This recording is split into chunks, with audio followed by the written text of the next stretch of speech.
Vou passar a palavra então para o nosso companheiro Thiago, mestre em economia, já está há um bom tempo nessa sucessão nossa, Sejusmig e Sinjus, técnico do GES. A gente estava num evento recentemente no Nordeste, os colegas do GES lá, Thiago, destacaram essa formação, assim, quando eles recorrem, precisam de qualquer informação referente ao judiciário, não digo só o nosso aqui, as questões do judiciário estadual, mas até mesmo nos outros estados eles recorrem aos trabalhos, porque tem essa característica. Os técnicos do GES, todos os trabalhos que eles produzem ficam em rede, então os demais técnicos compartilham, aperfeiçoam aí as informações. Agradecer aqui a presença do William também. E o Thiago vai falar um pouco para a gente aqui, com essa experiência toda, sobre a atual conjuntura e a influência na vida dos aposentados. Isso é muito importante a gente conhecer, efetivamente, quais são as condições que têm sido, as nossas lutas, os nossos direitos têm sido colocados. Por favor, Thiago. Bom dia para todo mundo, gente. Primeiramente, eu agradeço muito, Rui, ao Sejusmig, em nome do GES, por essa parceria já de muitos anos, como você falou. A nossa subseção vai fazer esse ano 12 anos de existência, eu estou à frente dela, completou agora em 1º de maio 8 anos, Então, já tem 8 anos que eu tenho a satisfação, o prazer de trabalhar com vocês, prestando serviços técnicos do GES, de apoio, à categoria de servidores do Judiciário Mineiro, na luta, pelos direitos que são consagrados na legislação, Normalmente eu falo muito sobre questões relacionadas, vamos dizer, a essa luta do dia a dia. Isso é só uma expressão que eu estou escolhendo aqui, As lutas que o sindicato trava pela questão da carreira, pela questão da database, pela questão dos auxílios, das indenizações, que os servidores têm direito a receber. Mas hoje a gente vai falar de um assunto um pouco diferente, Vamos falar de temas mais gerais, digamos assim, mas que são extremamente importantes. A Ana me fez o convite para fazer essa fala aqui hoje, o desafio de estruturar uma fala, reformas que foram feitas na legislação brasileira nos últimos anos e os impactos que ela tem sobre os servidores do TJMG, em especial os servidores que já estão aposentados. Antes de chegar no tema em si, eu já até deixo bastante claro que hoje, possivelmente, para muitas pessoas vão sentir que a fala vai tratar de questões mais indiretas, de impactos mais indiretos, mas não são. Meu desafio é mostrar para vocês que esses impactos que parecem indiretos, que ocorrem sobre os aposentados, que ocorrem sobre a sociedade em geral, eles são, na verdade, diretos. Porque a gente sente muitas vezes aquele impacto no bolso, A database não veio, o auxílio não foi aumentado, não foi do jeito que eu gostaria.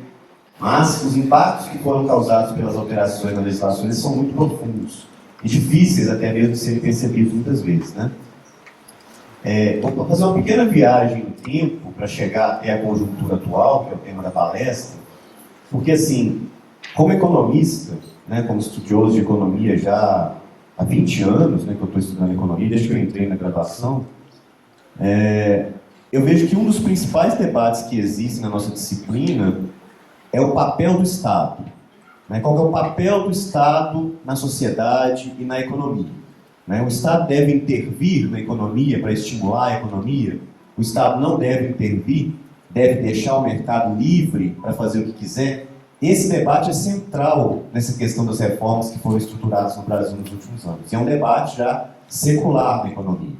Se a gente for tentar fazer uma datação histórica, desde que a economia se tornou uma disciplina independente, com Adam Smith, ali no século XIX, entre século XVIII e século XIX, até mais ou menos o início da década de 30, quando houve a quebra da Bolsa de Nova York, tanto do ponto de vista da teoria econômica quanto do ponto de vista da política econômica, a ideia dominante era de que o Estado não deveria intervir. A participação do Estado na economia deveria ser praticamente nula. Deveria se permitir que as forças de mercado, os mecanismos de mercado atuassem para levar ao equilíbrio, onde todo mundo tivesse acesso aos bens, os preços fossem razoáveis para todos, a renda de todos fosse razoável também, de acordo com o que produzisse, etc. Mas viu-se, com a crise da Bolsa de 29, a quebra da Bolsa de Nova York em 29, que esse mecanismo de mercado previsto na teoria e esperado pela política econômica não estava sendo concretizado. Veio a crise, a bolsa quebrou, a miséria aumentou, o desemprego aumentou, os salários caíram e as coisas não voltavam ao normal automaticamente. Então, tanto os teóricos quanto os políticos viram que era necessário que o Estado intervisse, que o Estado estimulasse a economia de alguma maneira, né? O famoso New Deal nos Estados Unidos, que foi quando o governo americano me conta uma anedota, né? Abria buraco para fechar. Né? Para quê? Para gerar emprego, gerar renda, para as pessoas poderem trabalhar e consumir. Né?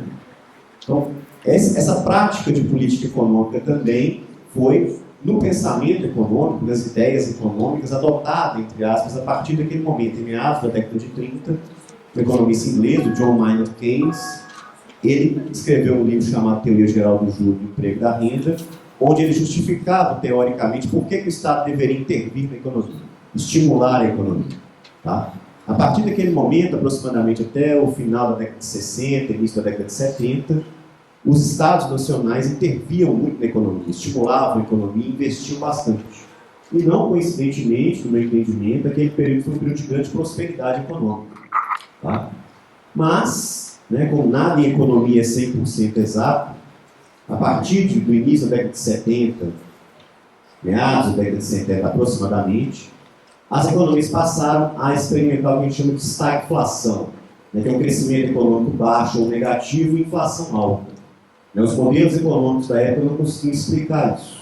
Então, isso foi justificativa para a política econômica mudar. Os estados passaram a intervir menos. Iniciou-se no primeiro mundo, né, na época, um processo de privatização.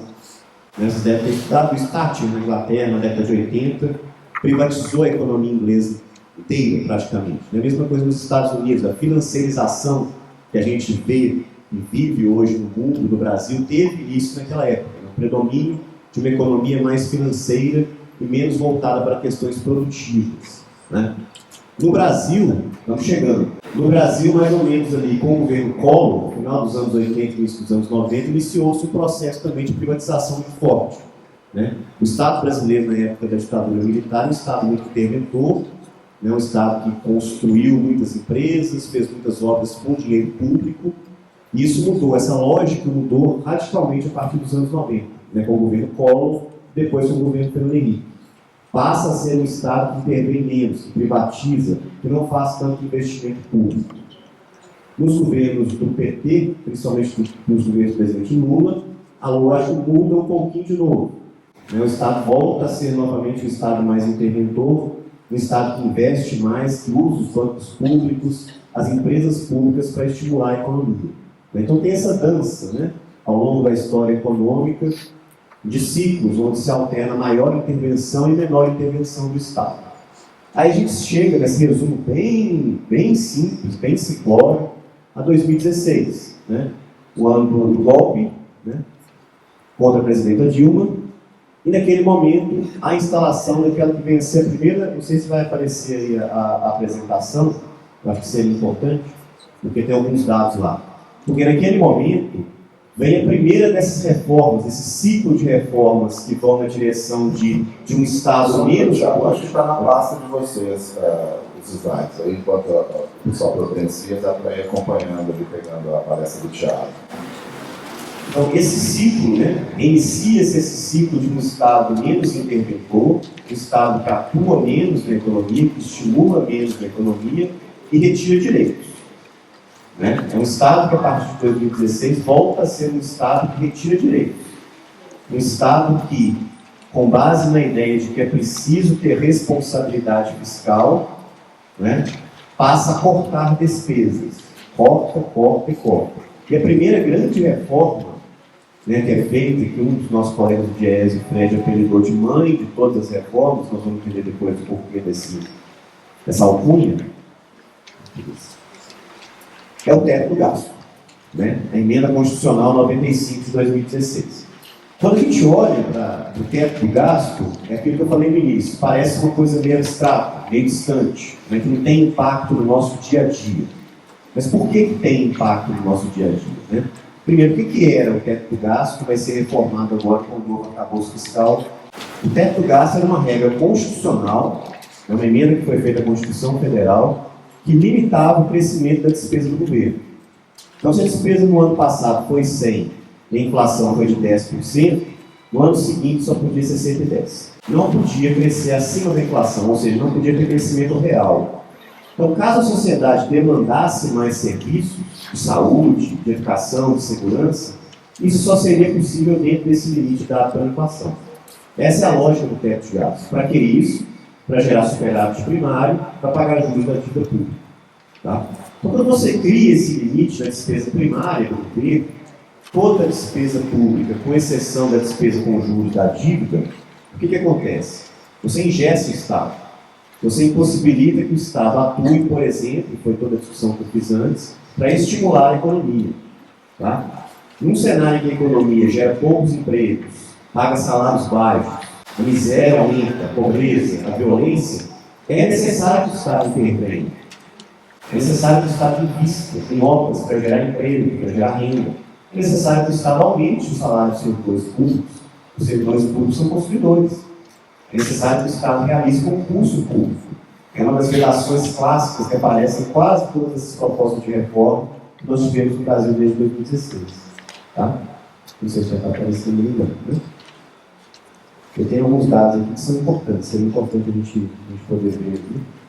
Mas vocês têm aí também, né? Então a gente pode acompanhar junto aqui. Então eu peguei 3 áreas, né, que são áreas essenciais, tá, da atuação do Estado, que é educação, saúde e segurança pública. O Estado atua de diversas outras formas, né? Mas educação, saúde e segurança pública são essenciais. As outras áreas também são extremamente importantes, mas essas 3 elas têm um apelo social muito grande, né? Se você pegar a despesa, então, do Estado brasileiro, do governo federal, com segurança pública, nesse período aí, de 2014, eu peguei antes do teto, né, até agora em 2022.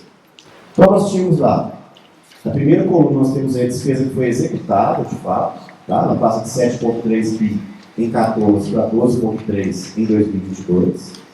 Tá? E a partir de 2017, né, que é quando entra em vigor o teto, a despesa com esse gasto, com essa função de segurança pública, ela cresce muito menos do que ela poderia crescer. Tá? O teto limita o crescimento da inflação. Então, o que aconteceu nesse período aí? Vamos pegar lá 2019.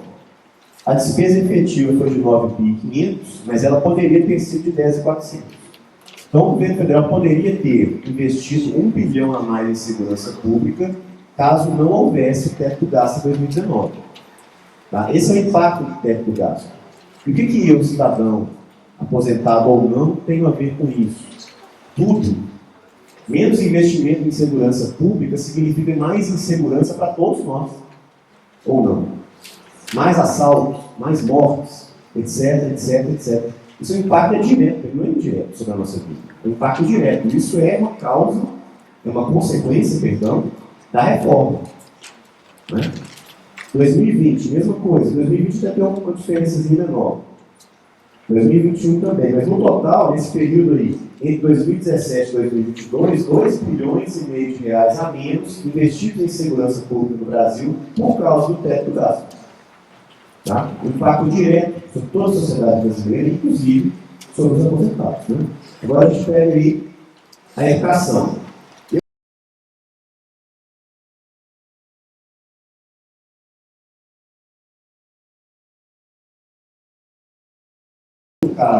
Menos qualificado, o que significa isso? Uma sociedade menos qualificada? Significa que os trabalhadores serão menos produtivos, porque não tem qualificação. Se o trabalhador é menos produtivo, ele recebe menos. O salário pago a ele ou ela é menor. Tá? Qual que é o impacto disso? O impacto não é difícil de enxergar, que é o seguinte: nós vivemos num regime previdenciário baseado no esquema solidário. Quem está na ativa hoje paga o benefício de aposentadoria, a pensão, de quem está aposentado. Então, se eu tenho uma sociedade que é pouco qualificada, uma economia que gera empregos, que pagam salários ruins, a contribuição dessas pessoas para o sistema de previdência será baixa. Isso coloca em risco o pagamento das aposentadorias e pensões. porque a arrecadação é baixa. Essa é uma das justificativas para as reformas de previdência que foram feitas no Brasil. A gente vai ver o impacto que teve também sobre os servidores aposentados. Tá? Então, quando a gente vê assim, o teto do gasto, o que tem a ver comigo? Ele também tem isso a ver, porque o governo federal, nesse período, investiu 159 bilhões a menos em educação do que poderia ter investido, caso não houvesse o teto do gasto. Ou seja, milhares de pessoas, jovens, deixaram de se qualificar nesse período, por ausência de investimento do governo federal em decorrência da emenda do teto. Pessoas deixaram de se qualificar, deixaram de receber salários melhores, deixaram de ingressar no sistema previdenciário e contribuir para o sistema de previdência.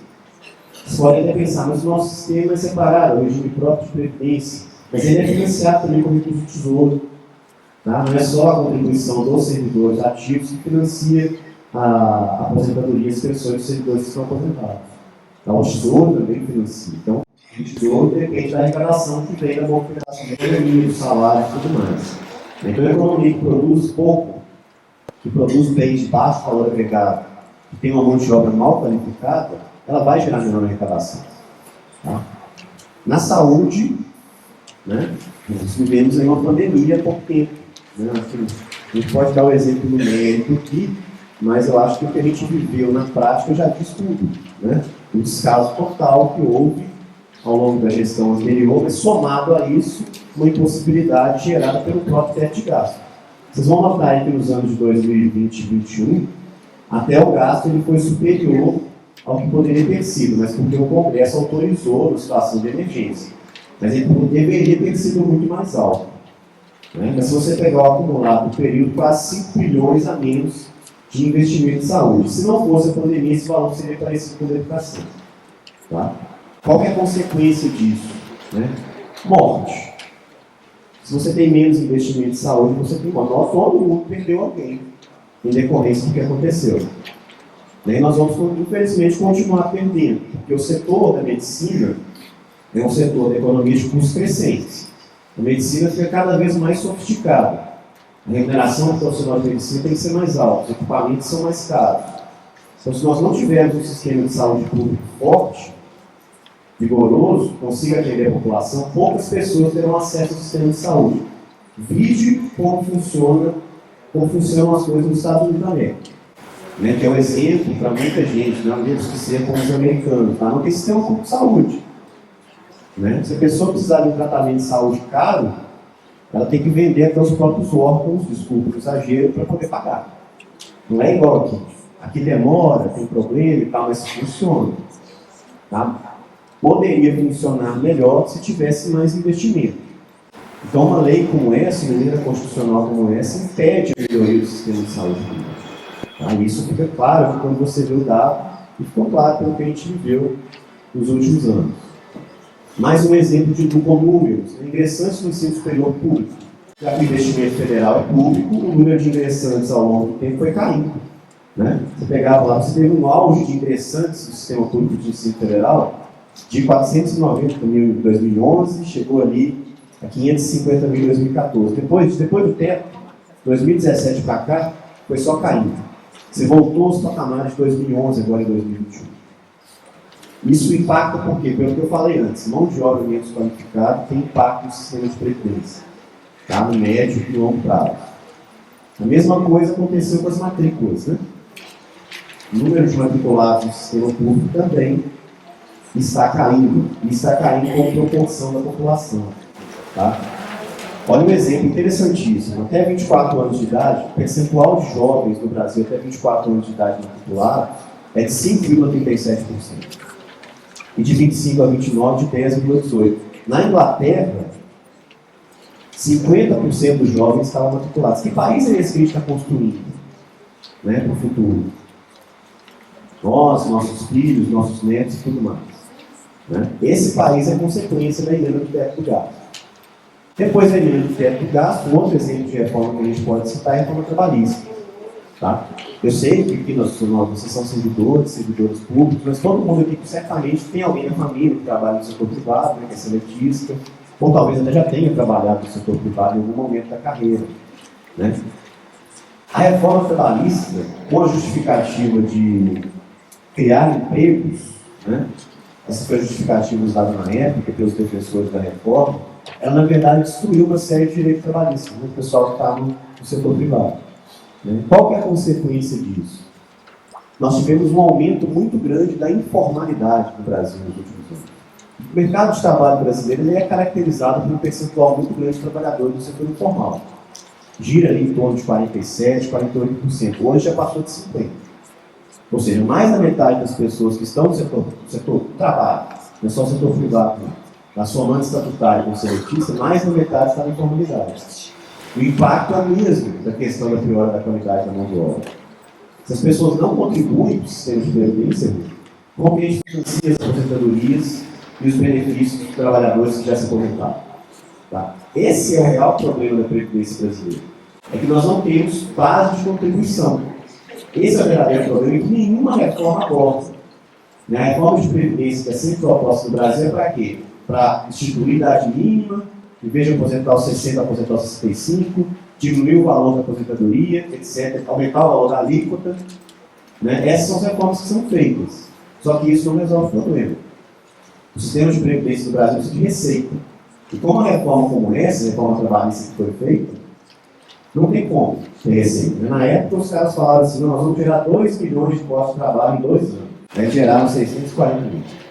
Então, o defensor da reforma disse, nós vamos gerar com a reforma 2 milhões de postos de trabalho, porque o problema do mercado de trabalho no Brasil, na visão deles, era a legislação. Né? Então, a mesma legislação que vem desde Vargas, que gerou milhões de empregos no Brasil durante o século passado inteiro, era um empecilho para a geração de empregos. Né? Então, para eles, na lógica do empresário eu não contrato porque a legislação não me deixa contratar, o que é falso. Tá? O empresário não contrata porque não tem demanda para vender. Qual que é a lógica do empresário? Como que o empresário pensa? Eu sou dono de qualquer coisa, de uma indústria, de uma loja. Para que eu vou contratar mais trabalhador? Se as pessoas estiverem comprando meu produto. Eu vou contratar, eu preciso da pessoa para produzir. Independentemente da legislação. Tanto é que no período que a economia cresce, o empregador contrata. Tá? Então não é a legislação que vai estimular ou não a geração de emprego. É claro que é importante se adaptar às mudanças que ocorrem no mundo, evidentemente. As legislações têm que se adaptar. Mas não é destruindo direitos que a gente vai gerar empregos. Isso foi provado pelos números. Os números mostram que o que foi prometido não foi alcançado. O que foi alcançado, na verdade, foi aumento da informalidade, diminuição do salário médio na economia, diminuição da base de financiamento do sistema de previdência. Tá? Hoje, qual que é o emprego que mais se gera em Belo Horizonte hoje? Já há algum tempo. É motorista de aplicativo. Tá? Que é a figura hoje que não tem nenhum tipo de proteção trabalhista. Não tem. Né? O aplicativo cria lá o sisteminha, o cara se inscreve e começa a trabalhar. Não tem nenhum tipo de vínculo trabalhista. Não tem férias, não tem 13º, não tem licença paternidade, não tem licença maternidade, etc. Imagine, nós aqui que estamos todos no setor formal, se nós não tivéssemos nada disso. Né? Isso é horrível. Não podemos aceitar isso, nós precisamos regulamentar essa relação de trabalho entre os aplicativos e os trabalhadores, né, os motoristas de aplicativo. Por exemplo, né, há outras também, plataformas de entrega também, há vários outros tipos, né? Até mesmo o sujeito que é programador, ele não tem vínculo com a empresa que contrata, ele trabalha em casa lá e não tem nada. Né? Muitas vezes até o próprio trabalhador vê isso como benefício. Essa é uma dificuldade grande. Dialogar com esses trabalhadores e mostrar para eles, olha, não era para ser assim, poderia ser melhor. Né? As pessoas caem muito nesse ponto de que os custos para os empresários são muito altos se os empresários seguirem a CLT. Tá? E isso também, gente, tem impacto no setor público. Né? Quando você faz uma reforma trabalhista e depois propõe uma série de reformas que visam não conceder reajuste, bloquear a carreira, reduzir a aposentadoria, aumentar a alíquota, etc., vem da mesma lógica. Por isso que eu fiz toda aquela fala no início, né? De lógica de menos Estado e mais mercado. Essa é a lógica que está por trás de tudo isso. Tá? Vou passar um pouco para frente, para a gente chegar... Aqui eu consigo passar. Para a gente falar um pouco das reformas do sistema previdenciário, que é, vamos dizer assim, entre aspas, um impacto mais direto. Né? A gente teve uma reforma lá na União, a emenda 103 de 2019, uma reforma de Previdência, no primeiro ano do governo Bolsonaro, acho que é o primeiro ano, que reformou o regime geral de Previdência e reformou o regime próprio de Previdência dos servidores federais. Né? Para conseguir aprovar a emenda, eles colocaram um dispositivo lá dizendo basicamente o seguinte, estou simplificando, né? Os estados e municípios que façam suas reformas. Tá? Então, cada estado e cada município que tinha, todos os estados têm regime próprio, ou algum percentual, em torno de 50% dos municípios também tem regime próprio, que façam as suas reformas locais. Tá? E Minas fez a sua reforma. Né? A gente se lembra bem daquela época, né, Rui? Porque a luta foi muito grande naquela época. A reforma que foi apresentada era muito pior do que a reforma que foi aprovada. E isso foi em grande medida devido à luta dos sindicatos e dos servidores públicos de Minas. Né? A gente pegar aí, a legislação proposta pelo governo de Minas, né, a proposta que foi enviada na época, por exemplo, dar alguns exemplos para vocês, que impactariam vocês, aposentados, ela previa que a contribuição previdenciária, que antes da reforma incidia acima do teto do regime geral, né? A contribuição era só acima do regime do teto do regime geral de previdência, que ela poderia incidir acima do salário mínimo. Tá? Na época, o teto estava em torno de R$6.000, o salário mínimo em torno de R$1.000. Então, você contribuía com aquilo que você, porventura, recebia acima de R$6.000, passaria a contribuir acima daquilo que você ganhava acima de R$1.000. O impacto sobre o servidor aposentado seria desastroso. Até tinha um dispositivo lá que falava assim, essa contribuição só vai acontecer se tiver déficit atuarial. Tinha déficit atuarial e tem déficit atuarial. Tá? Como eu disse, o sistema de previdência ele é financiado também pelo Tesouro. Tá? Então tem déficit atuarial. Então a contribuição ocorreria na prática acima do salário mínimo. A luta dos sindicatos e dos servidores fez com que a contribuição se desse apenas acima de 3 vezes o salário mínimo. Piorou em relação ao que era antes? Óbvio que sim, mas seria muito pior se não houvesse a luta. Tá? A proposta de reforma, como eu disse, era para incidir acima do salário mínimo. Ficou acima de 3 salários mínimos. Tá? No caso das pensões, né, a pessoa recebia lá a pensão integral, se recebesse até o teto, se a aposentadoria que gerou a pensão fosse até o teto do regime geral. Né? Se fosse acima, era o teto mais 70% do que excedia. Né? Agora, as futuras pensões, como é que ia ficar? Né? Ia ser 50% da aposentadoria, metade da aposentadoria que gerou a pensão, mais 10% para cada dependente. Então, se a pessoa que faleceu e chegou à pensão, tinha lá, por exemplo, a esposa, só a esposa, né? Antes, quando o servidor faleceu e deixou a esposa, deixaria a pensão para ela de 60% da aposentadoria. Né? Antes era integral, se fosse até o teto, integral, mais 70% do que excedesse do teto, se fosse acima do teto. Então piorou demais. Os sindicatos ainda conseguiram melhorar isso também. Né? 60% da aposentadoria, mais 10% para cada dependente. Piorou em relação ao que é óbvio, mas poderia ter sido ainda muito pior. Né? Esses impactos são impactos diretos, né, sobre os servidores aposentados. Por quê? Aqueles que já estavam aposentados tiveram que contribuir, passaram a contribuir acima de 3 salários mínimos, seria acima do mínimo. E as alíquotas também se modificaram. Né? Antes era uma alíquota de 11% para todo mundo, agora você tem um escalonamento, né, de alíquotas a partir de 11%. Né? Então, 2 impactos diretos para os servidores que já estavam aposentados naquele momento. E impactos para os futuros servidores, né, instituidores de pensão e os futuros pensionistas. Né, porque o valor da pensão passa a ser um percentual da aposentadoria após a reforma. Mas tudo isso, gente, dentro da lógica. Tá? Da lógica de redução do Estado. É importante entender isso. A gente não entende o que está por trás, a gente muitas vezes aceita o discurso dominante de que isso está certo. E a gente tem experiências históricas de que, quando foi diferente do que tem sido nos últimos anos, a situação era melhor para todo mundo. Um Estado que controla o capitalismo é um cavalo doido. Tá? Se você não selar o cavalo doido, ele sai dando coice para tudo quanto é lado. Tá? Então, quem sela, quem põe sela no capitalismo é o Estado. O Estado através da sociedade. Então a sociedade tem que ter muita consciência desse papel do Estado. Tá? De diminuir as flutuações que o mercado livre gera, diminuir as desigualdades, tá? Diminuir esses impactos que são gerados naturalmente pelo sistema. Tá? Então, era isso. Né? Não sei se consegui atender a um desafio que a Ana me deu, que é um desafio difícil, mas eu fico à disposição de vocês para a gente poder conversar mais durante o debate, então, posteriormente, né, nos diversos encontros que a gente ainda vai ter pela frente. Obrigado. Nós que agradecemos, Thiago. E mesmo com esse contexto que o Thiago colocou aí, inclusive a reforma da Previdência em Minas foi feita em plena pandemia. Então, era a presença dos diretores, dos funcionários nossos. Em algum momento a gente pegou aquele manequim de loja mesmo, né? Colocamos a camisa do Sejam os MIG para ficar lá o dia todo segurando o faixa. E o contato com os parlamentares era mais difícil, porque muitas votações se dava de forma virtual e também não tinha dificuldade de quórum. Olha o absurdo. Você ligava, por exemplo, a TV Câmara lá do Congresso, TV Congresso, da Câmara, ou a TV Assembleia, 2 horas da manhã, quórum de deputado. Gente, o equipamento estava ligado, mas o assessor ou alguém lá é que ia comandar o voto, né?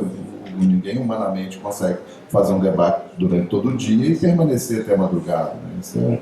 Então, mesmo assim, a gente conseguiu um trabalho, principalmente da deputada Beatriz Cerqueira, mas Sejam os MIG interagiu com todos os líderes de bloco, fizemos reuniões até com o líder de governo lá na sede do sindicato, cumprindo todos aqueles protocolos. Então, foi um cenário muito mais difícil que os sindicatos reagiram e conseguiram reduzir um pouco o impacto da previdenciária. Um outro ponto que eles tentaram, então, para fazer tomar todas essas medidas e chegar aos objetivos propostos, seja pelo governo ou pelo mercado, quem que eles atacaram?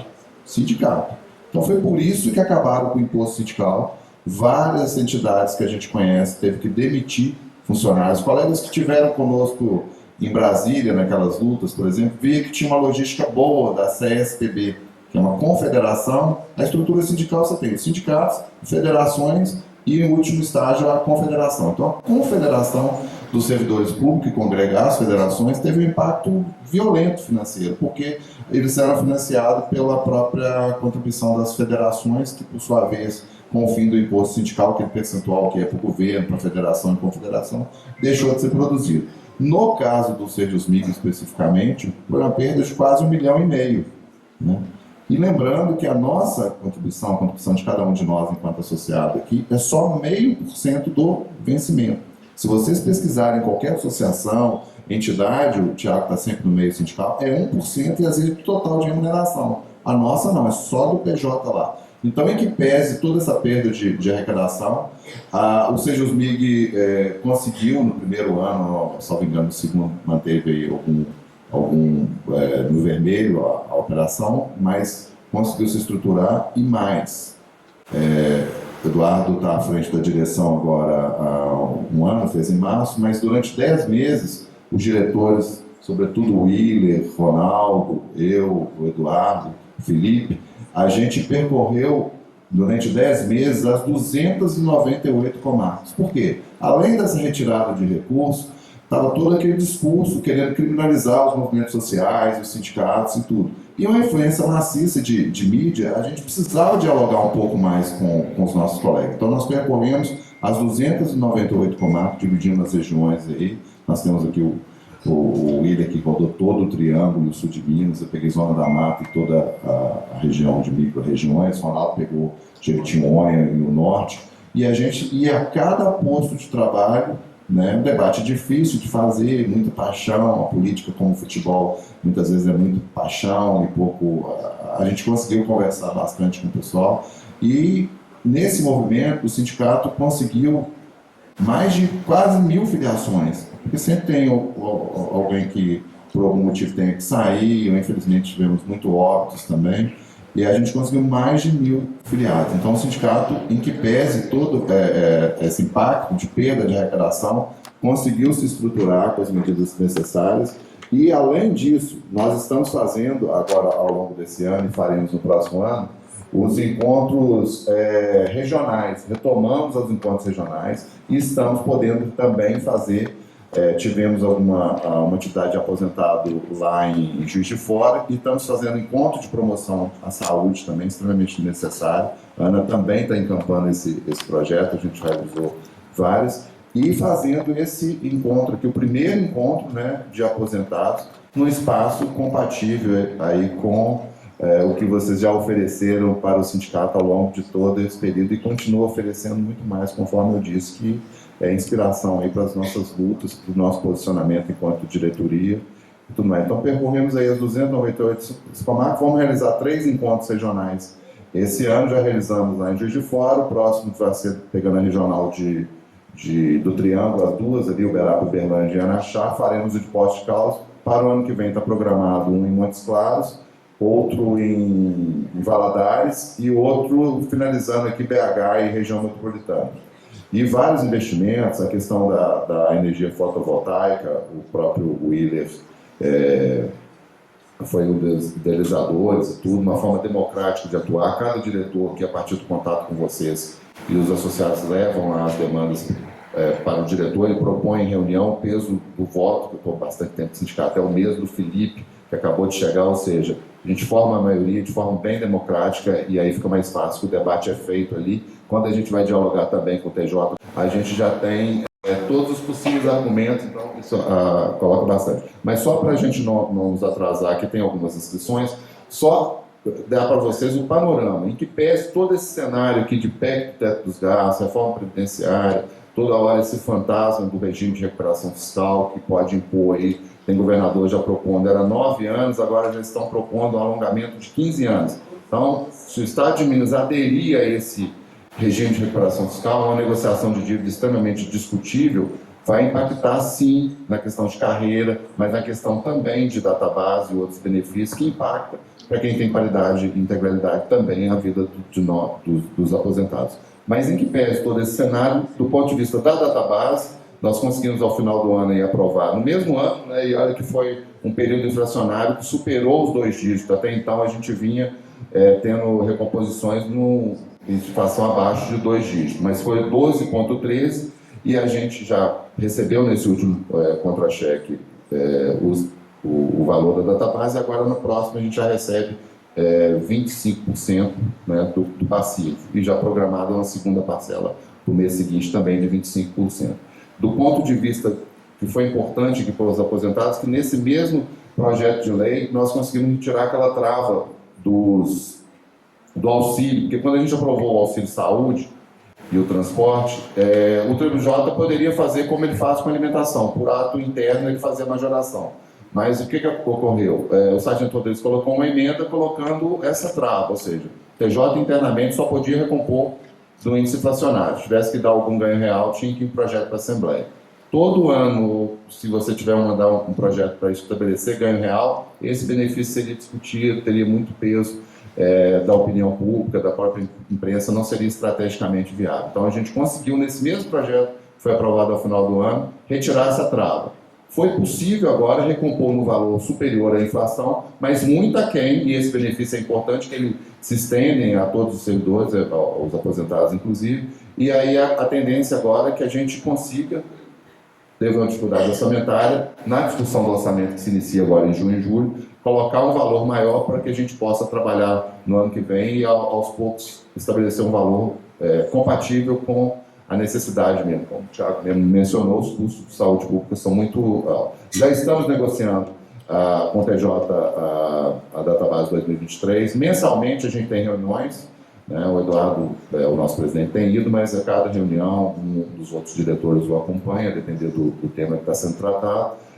Colocamos o período de perda todo, né? Lembrando que nos últimos anos nós temos conseguido a reposição da perda na totalidade. Em alguns anos, se a inflação dava 5, a gente tinha 3, então foi gerando um resíduo, o DIEESE fez um histórico dessa perda e a gente apresenta para o tribunal a perda completa, mas claro, né, sabendo que é um processo de negociação que envolve todas as questões financeiras, orçamentárias que estão postas.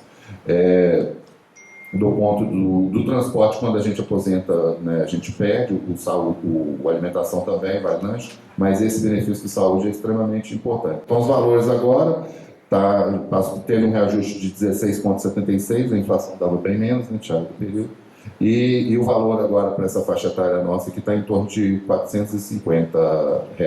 Para quem tinha o RV, gerou um passivo da contribuição do imposto de renda. Então o TJ já pagou alguns valores e a gente o tempo todo em mesa, né, e nas reuniões. Um outro ponto importante, só para não nos alongar muito, a relação com os sindicatos e a administração não se restringe apenas àquele contato mensal, não.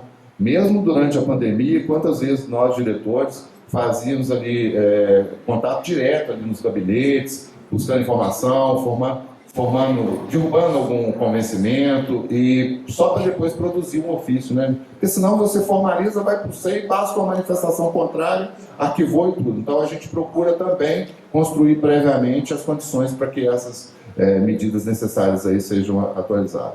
Então, do ponto de vista administrativo, está se pagando, aí teve colega, mas não pagou, parou de pagar a parcela. Mas é um montante de dinheiro que você, ao não pagar a parcela da URV, mas se priorizou aí o passivo da database, né? Então é uma luta que a gente está travando. Estamos na expectativa do TJ encaminhar para a Assembleia um projeto de suplementação, e aí o Thiago está fazendo esses estudos do ponto de vista de impacto mesmo. Aí seria dinheiro novo ainda para esse ano, aí com isso a gente tem outros passivos que devem ser pagos, né? Porque nós estamos falando da URV, que impacta todo mundo, e a própria database, mas tem a promoção vertical também, né?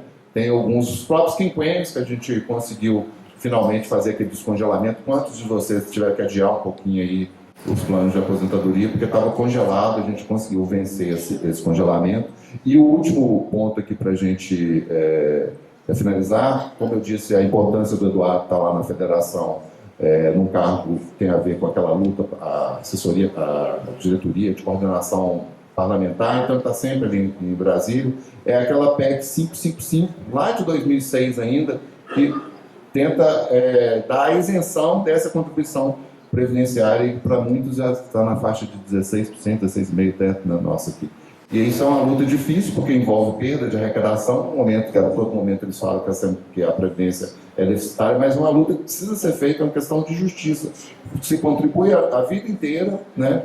Aí, por ocasião da aposentadoria, ainda tem que continuar colaborando. Mas, para não me alongar, então, o cenário do sindicato, o papel do sindicato é resistir sempre, nunca vem do tribunal nada de graça.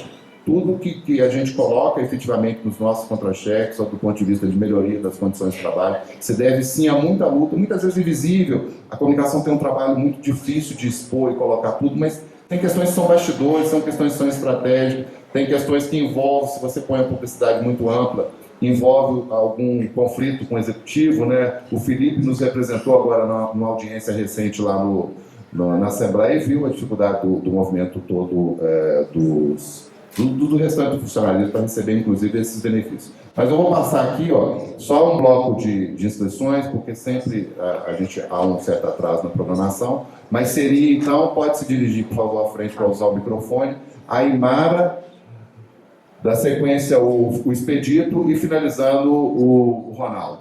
Por favor, Imara. Eu queria saber quem os aposentados, né, que tem da antiga, que tem a aposentadoria integral, paridade, aposentadoria integral, tudo. Após essa reforma, eu acredito que a pensão também era integral, né? Então, após essa reforma, eu queria saber se o percentual que foi falado que deixa de pensão para o cônjuge é igual para filhos menores e até qual idade, e para filhos com deficiência, se o percentual é igual. Bom dia a todos e a todas. Colegas, nesse momento, quando o Tiago está falando ali, eu me recordei do Fabrício, né? Um companheiro que iniciou com a gente, como assessor da DIESE, né? Uma pessoa que nos ajudou muito no início, e veio o Tiago, perdemos um craque e ganhamos outro craque. Meus parabéns, eu gostaria de render as homenagens aqui ao Tiago, porque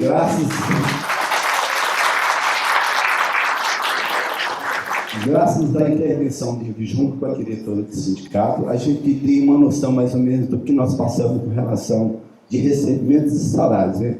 Eu estou aposentado há 11 anos e eu tenho percebido isso assim, que a gente não desconhece totalmente aquilo que acontece. Então, eu acho que a presença do IES assessorando o sindicato foi de grande valia e nos traz uma certa tranquilidade. As recomposições dependem muito das nossas lutas, quando convocado para comparecer na Assembleia Legislativa ou nos movimentos de rua que existiam mais tempo atrás, né? Então, a gente vai sempre com a base de conhecimento e tudo aquilo que é falado nas assembleias é importante. E também render uma homenagem aos nossos colegas que morreram na pandemia e os anteriores também por causas naturais. Então, minha fala se restringe mais a isso e não fazer nenhum questionamento. E pedir a todos, toda vez que for chamado e convocados para participar de algum movimento, é muito importante a presença de todos vocês. Sei que aqui nós somos mais ou menos o quinto dos aposentados que estão em Minas Gerais e cada um segue seu rumo na vida, e outros estão presentes aqui e nos podemos sentir orgulhosos de estar aqui porque estamos representando 80% dos aposentados que não puderam comparecer aqui. Então era isso que eu queria deixar. Obrigado. Obrigado, Felipe. Ronaldo, nosso diretor, e finalizando aqui com Carlos Alberto, de Araguari. Bom dia, gente. Bom dia a todos. Bom dia a todas. É realmente maravilhoso ver vocês aqui representando os demais aposentados. E é isso aí. Ratificando um pouquinho o que o Expedito falou, a importância do DIEESE para a gente é tão importante porque, a partir dessas informações que a gente obtém do corpo técnico, a gente tem condições na mesa de negociação com o tribunal saber onde é possível chegar. Então, antigamente não tinha essa assessoria do DIEESE, então a gente chegava na mesa meio que no escuro. Hoje não, a situação já é totalmente diferente. A situação é totalmente diferente, porque a gente sabe exatamente até onde que pode ir. Inclusive, até essa questão do orçamento suplementar, vai chegar um orçamento suplementar, dá para avançar neste ou nesse tema aqui. Mas o que eu estava querendo dizer é fazer uma pergunta para o Tiago, que ele faça as considerações para a gente, em relação à questão da intervenção do Estado na economia. Aí você até citou o capitalismo, o cavalo doido, tem que ter a cela. Aí dentro desse contexto aí, queria indagar, eu queria que você falasse, na verdade, sobre isso. Hoje, o Banco Central, salvo engano, ele é indicado pelo professor de carreira. E o governo ele quer que tenha uma redução nos juros para que fomente a economia e isso tem um reflexo, inclusive, na vida, né, dos aposentados, de todos nós. Então, dentro desse contexto, gostaria que você falasse um pouco sobre esse processo do Banco Central e quais as interferências que poderiam ter nas nossas vidas. Finalizando, então, obrigado, Ronaldo. Importante esse debate mesmo agora do juros para incentivar a não economia. Para finalizar, então, a gente já encerra agora as inscrições na fala do... Tem mais um? Do Carlos Alberto de Araguari, tá? Aí fechamos para a gente passar para o próximo painel e o Tiago ter condição de responder com qualidade. Bom dia, companheiros, colegas e funcionários do tribunal. Essa semana foi votado em Brasília uma série de medidas fiscais, inclusive uma delas nos vai atingir, proibido o aumento do funcionamento público. Como nós vamos ficar nessa? Que foi proibido, a partir de agora nenhum funcionário público poderá ter aumento. Esses que estão tentando fazer o aumento, a gente já fica fora dele? Posso começar de trás para frente? À vontade, você está no comando aí, tá? Então, eles votaram na Câmara, né, depois tem que ir para o Senado, o novo arcabouço fiscal, né, que vai substituir o teto de gasto que a gente acabou de discutir aqui. Né? O teto limitava a despesa primária do governo ao crescimento da inflação e o novo arcabouço fiscal proposto pelo atual governo, ele, em primeiro lugar, ele avança um pouco, porque ele volta a permitir que a despesa pública cresça acima da inflação, dentro de determinadas condições, né? Se o governo cumprir a meta de superávit primário, que é a diferença entre receita e despesa primária, o governo vai lá e fixa uma meta, 1% do PIB. né? Se ele cumprir essa meta de 0,75 a 1,25, ele pode expandir a despesa dele acima da inflação em até 70% do crescimento da receita primária. Complicado, né? Mas o fato é, ele pode expandir a receita acima da inflação. Esse é o ponto, ao contrário do que o teto dizia, né? Só que ele tem que cumprir alguns requisitos para isso. Aí o companheiro pergunta sobre a questão da proibição da vedação dos reajustes dos servidores públicos. Quando que vai acontecer isso nesse cenário do novo arcabouço fiscal? É quando o governo não cumprir as metas, tá? Por 2 anos seguidos. Tá? Então ele não cumpre as metas que ele mesmo traça de superávit primário, aí fica vedado o reajuste até que ele consiga cumprir. Mas isso vale para os servidores federais. Tá? O novo arcabouço fiscal é um dispositivo legal que se refere à União, e todo o controle de despesa que está colocado ali se refere à despesa com servidores federais. Então, a princípio, servidores de estados e municípios não são afetados diretamente por essa medida. Tá? O risco de vedação de reajuste que hoje existe para o funcionalismo estadual, acho que é a dúvida que mais preocupa, a questão que mais preocupa, é o regime de recuperação fiscal, né, que o governo Zema quer implantar em Minas Gerais. Né? Nós estamos na fase de elaboração do plano de recuperação fiscal, que é o contrato que o governo do Estado vai assinar com a Secretaria, com o Ministério da Fazenda Federal, dizendo quais são as regras, o que vai ser feito, o que não vai ser feito. Isso ainda não foi aprovado. Né? Na verdade, o governo Zema não conseguiu elaborar esse plano ainda para enviar para o governo. Então, o risco de vedação de reajuste, no caso nosso aqui no Estado, é o regime de recuperação fiscal, que ainda, por enquanto, não está valendo. Então, a gente está em alerta vermelho, né, com relação a essa questão. Aí a questão do Ronaldo. Esse debate é crucial. A gente estava discutindo isso até no DIEESE logo depois da eleição, né, que seria um entrave importante para o governo Lula, o terceiro governo Lula. Por quê? O Congresso Nacional aprovou uma legislação complementar que dá autonomia ao Banco Central do Brasil. O Banco Central é a autoridade monetária, né? Em política macroeconômica, a gente tem 2 lados, basicamente. Política fiscal, que é arrecadação e despesa, e política monetária, né, que é cuidar da quantidade de moeda disponível na economia, cuidar da taxa de juros básica, cuidar da taxa de câmbio. Tá? Essas são 3 das atribuições principais do Banco Central. O Banco Central é autônomo, né? A diretoria dele é nomeada na metade do governo anterior até a metade do governo seguinte. Então, esse presidente que está lá vai ficar até o final de 2024, né? Que é o Campos Neto. Então, o que acontece? Quando o Banco Central é autônomo, quando ele é descolado do governo, ele tem autonomia para fazer o que ele quiser, para gerenciar a política monetária da forma como ele quiser. Tá? Isso cria um empecilho muito grande, porque se o governo quer, do lado fiscal, do lado da receita e da despesa, traçar uma política econômica, aqueles termos que a gente discutiu antes, de maior intervenção, de maior despesa pública, maior investimento em saúde, educação, infraestrutura e tudo mais, o lado da política monetária pode virar e falar assim, não, você está gastando demais, vou aumentar os juros ou então manter ele muito elevado. Tá? Quando você faz isso, quando você aumenta a taxa de juros, eu acho que é bem intuitivo, né? Quando a gente vai tomar um empréstimo, vai financiar uma casa, financiar um veículo, juros altos é o que? A gente vai pagar mais. Né? Basicamente isso. Do ponto de vista macroeconômico, né, uma taxa de juros básica, que é a Selic, ela é um indicador para o sistema financeiro fixar suas próprias taxas de juros. Se você tem uma taxa muito elevada, isso desestimula a atividade econômica. Tá? O empresário que investir para ampliar a sua fábrica, para contratar trabalhadores, ele vai preferir pegar o dinheiro dele e emprestar para o governo. Muito mais fácil. Livre de risco.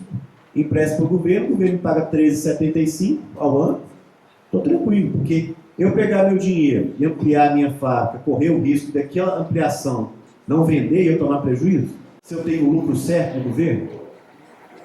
Tá? Então, esse é o ponto. A taxa de juros desestimula a atividade econômica. Encarece o crédito para as famílias. As famílias vão possuir menos. A gente não compra tudo à vista, né? A gente compra à vista no supermercado, na padaria, mas outras coisas, sei lá, linha branca, automóvel, né? Casa, enfim. A gente compra no crédito, compra a prestação. Isso depende de taxa de juros. Né? Se a taxa de juros está muito alta, o que a gente vai fazer? Vai comprar menos, vai postergar a decisão de consumo, porque não tem condições. Né? Então, essa taxa de juros básica muito alta, ela causa esses impactos na economia. Né? E por isso que é preciso, é necessário essa lei da autonomia do Banco Central, um retrocesso gigantesco. Né? Porque como que eu vou casar minha política fiscal com a minha política monetária? Só a partir de 2025 eu vou indicar o novo presidente do Banco Central. Não vai ter jeito, infelizmente. Né? E isso, se o Senado aprovar. Vocês viram o que aconteceu nessa semana no Congresso Nacional. Uma coisa é o governo, outra coisa é o Congresso. A quantidade de retrocessos impostos pelo Congresso Nacional no setor ambiental. É uma coisa que eu sempre gosto de falar, peço licença para falar aqui também. É preciso melhorar o nosso voto no Poder Legislativo. Quem aprovou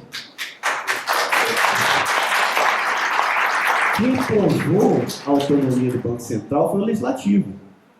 Então, apesar de você ter um governo com uma agenda X, você tem um Legislativo com uma agenda menos X.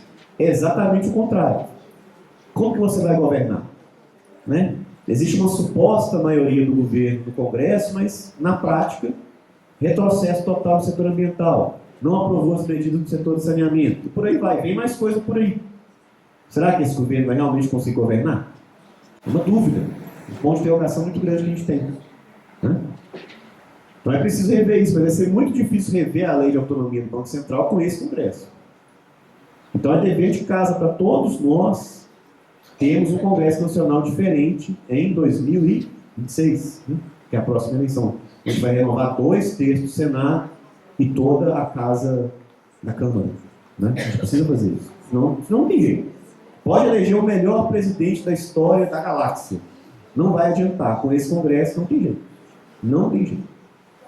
Aí tem a dúvida mais específica, né, da nossa companheira lá, que é a questão da pensão.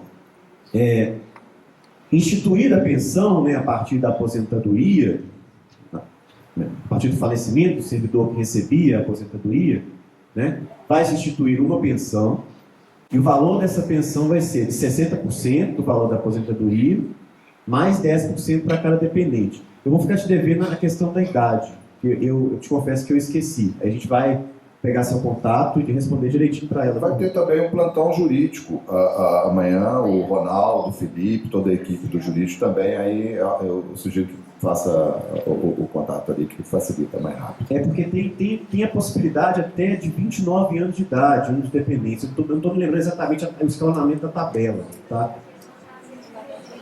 Não estou ouvindo. Mas acho que para simplificar, eu acho que pega o caso, como é o caso, encaminha complexo, envolve idade, envolve tudo. A gente tem um consultor, inclusive, que ajudou muita gente aí por ocasião da decisão da aposentadoria, que é o Dr. Diego Leonel, faz realmente parecer, mas esse caso especificamente, até o nosso jurídico amanhã tem condição de passar para você plenamente, tá? A gente está mais no cenário geral aqui, preocupado um pouco com a programação, mas você terá a resposta bem conclusiva, tá? Eu acho que era isso, eram 6 questões. E a questão, bem lembrado, do Fabrício. O Fabrício foi pioneiro mesmo. O Thiago tem 12 anos da nossa sucessão. Ele ficou 4, você 8, é isso? Isso, o Fabrício ficou em torno de 4 e eu estou há 8 anos, né? E assim, gente, se o trabalho hoje é de qualidade, eu falo isso não é por hipocrisia nem nada, é porque eu me baseei no que o Fabrício estava fazendo. Eu peguei uma subseção arrumada, organizada, e dei sequência ao trabalho brilhante que ele fazia. Infelizmente, eu não tive como fazer essa transição junto com ele, né? Pela tragédia que aconteceu na época, né? Eu peguei a subseção, ela ficou 4 meses fechada, né? O GS definiu como ia fazer. Eu cheguei à subseção e falei, não, o que eu vou fazer? A subseção nova, eu trabalhava prestando serviço para o setor privado, o setor público é bem diferente. Mas quando eu vi que estava tudo organizado, eu falei, eu vou seguir aqui. Na medida que as coisas foram surgindo, a gente vai se adaptando, né? Mas assim, esse sentimento assim, de gratidão também é nosso, né? Do DIEESE para com o Sejusmic e para com os servidores, né? Eu sempre falo, a subseção não se mantém aberta só com o apoio da direção, se mantém aberta também com o apoio da categoria, né? Eu agradeço muito o respaldo e o respeito que a categoria tem pelo trabalho do DIEESE, né? Esse sentimento de gratidão ele é recíproco muito, tá? Então seria isso, né? Muito obrigado. Nós é que agradecemos. Além dessa competência toda, dessa dedicação e as respostas prontas e muito objetivas, tem todo esse companheirismo, essa sensibilidade de quem atua o tempo todo aí, assessorando os sindicatos, movimentos sociais, né? Agradeço também o companheiro Willer, muito obrigado.